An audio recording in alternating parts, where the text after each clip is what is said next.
And Mark had a question. You talk a lot about Christians, but what do you think about other religions and 12-step programs?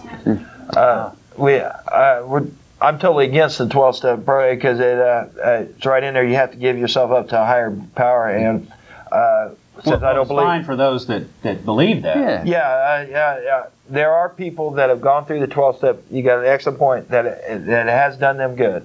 My own personal belief is I can't give myself up to a higher being if I don't believe that there is a higher being. The big problem with 12-step programs is when a judge mandates that somebody go to a 12-step program when they're not religious.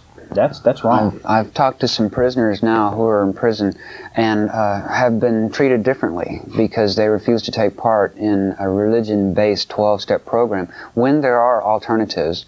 I hope that eventually all judges understand there are several alternative organizations available all over the country. Rational Recovery, secular organizations for sobriety, just opened an Austin office, and there are several more, and it's just...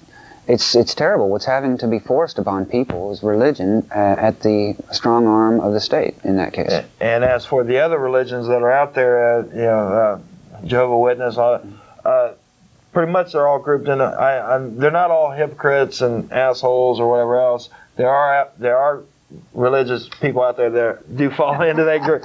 We thought we were.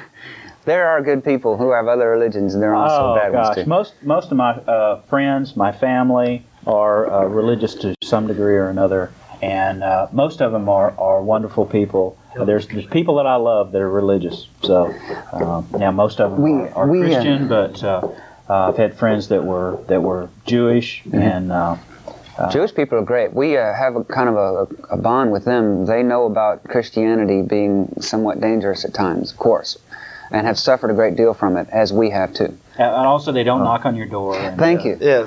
Thank you for not doing that. And we have a comment from Kellen. Yeah, I'd like to comment on the 12-step programs question. My pet peeve. I work with. I know you guys have heard this before. Go ahead. I work with the mentally ill, and when I worked at the outpatient clinic, I had way too many people who were schizophrenic or major depressives or bipolar disorders. And they had a substance abuse problem too, because you use what you can get your hands on to medicate psychiatric illnesses. And they would go to a 12-step program, and the people at the 12-step program would tell them not to take their medication because that's a crutch, to put their faith in God and their higher power. And they would come back to the clinic.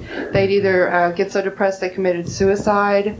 They would get so psychotic they would assault someone and end up in jail or back in the state hospital. So my opinion of 12-step programs is really low.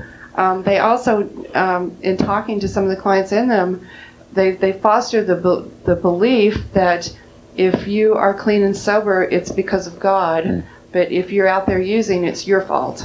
And I've, having watched heroin addicts and other people go through detox, which is excruciating, and work very hard to clean themselves up and do what it takes to clean themselves up, and then write all of that work and all that effort off to God, has blessed them, is very disheartening. So that's my 2 cents.